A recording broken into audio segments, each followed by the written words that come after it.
Vous allez venir sur la colonne des PER ratio, donc c'est les PR, ok? Et vous pouvez venir sur filtrer conditions, ok?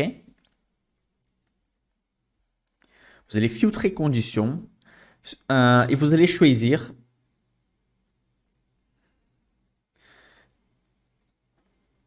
est compris entre. Donc, je vais un PR entre 4, par exemple, parce que normalement, si la société a un PR très faible, ça peut avoir des problèmes qu'on ne connaît pas. Normalement, il faut analyser les dettes, etc. Et si la valeur de PR des États-Unis, c'est 16,6, je vais aller jusqu'à 22. Allez, jusqu'à 22.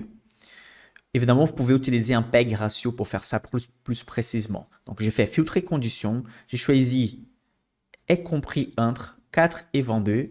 OK? Et j'ai fait OK. Donc déjà, il a déjà filtré quelques sociétés. Ensuite, sur les prix sur cash opérationnel, je peux filtrer sur conditions et je veux que ce soit inférieur à, si la moyenne des États-Unis est 13, je vais dépasser un peu la moyenne, je veux que ce soit inférieur, par exemple, à 18. Comme ça, je donne de la marge, je ne suis pas très rigoureux. Comme ça, les sociétés qui sont dans la limite de l'acceptable, elles vont être listées ici. Je fais OK. Net income, donc marge nette. Bon, si la moyenne des États-Unis c'est 7%, je vais au moins des sociétés qui ont de la marge nette supérieure à 7%. OK? Je clique sur OK. Return on equity, des sociétés qui génèrent des richesses avec ses propres moyens. Si la moyenne des États-Unis est 12, bah, je vais sélectionner donc au moins des sociétés qui ont cette moyenne supérieure à 12%. OK? J'ai pas bien cliqué ici. J'ai refait du coup. Supérieur à 12%. OK. Et ici, tout à droite en plus, j'ai mis pour vous les upsides des analystes. C'est la moyenne de plusieurs sites, plusieurs fonds d'investissement, des dizaines et centaines d'analystes financiers. Donc les analystes ont une opinion par rapport à chaque société après avoir fait une analyse. Donc ils pensent que la société a combien de pourcents à gagner. Elle a quel potentiel sur les courts moyen terme. Donc ici, vous avez les pourcentages qui ils pensent que les sociétés peuvent monter. Donc ici, si vous voulez avoir de la marge, vous pouvez sélectionner que des sociétés où les attentes des analystes est supérieure, par exemple, à 10%, minimum 10%. OK?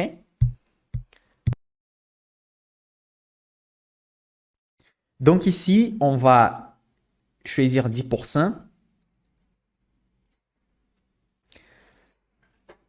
Allez, un peu plus de marge, on va sélectionner 15%. On veut que des sociétés au moins avec un potentiel de 15% d'après l'opinion des analystes. Remarquez qu'à ce moment, on tombe sur 17 sociétés. On était très rigoureux ici parce que pour chaque ratio, on a mis une limite. Donc, parmi les 500 sociétés des États-Unis, de SP 500, vous avez maintenant 17 sociétés qui respectent nos critères. Donc, vous pouvez jouer avec ces ratios. Vous pouvez être plus rigoureux ou moins rigoureux, OK? Et vous pouvez donc analyser les sociétés qui sont affichées ici sur les sites comme Investing, Morningstar, etc. Donc, vous pouvez diminuer, par exemple, être moins rigoureux pour certains ratios. Okay? Donc, par exemple, vous pouvez aller jusqu'à 25 ici, parce que si la société fait une croissance importante, les PR, s'il est plus élevé que la moyenne, il n'y a pas de souci, et que la croissance soit plus élevée aussi. Donc ici, vous pouvez choisir que des sociétés ou sinon moyenne des analystes supérieure à 10%. Donc comme ça, je suis en train d'alléger nos critères. Et si j'allège nos critères, bah, vous allez trouver ici maintenant 56 sociétés. Donc tout ça dépend de votre objectif maintenant. Et une chose intéressante maintenant, c'est que vous pouvez faire, si vous ne savez pas comment analyser chaque société, je vais vous montrer quoi faire. Sur mon site Club des Valeurs, vous allez venir sur Downloads et vous allez télécharger mon e-book, ma formation d'analyse fondamentale d'action. Comme ça, vous allez avoir un livre qui explique comment analyser une société. Une fois que vous tombez sur des sites comme Investing, qui c'est un site spécialiste sur l'analyse financière, donc par exemple, je sais pas, Alphabet, c'est Google. Google dans la bourse s'appelle Alphabet. C'est un groupe qui s'appelle Alphabet. Okay? Donc, je viens sur profil financier, ratio.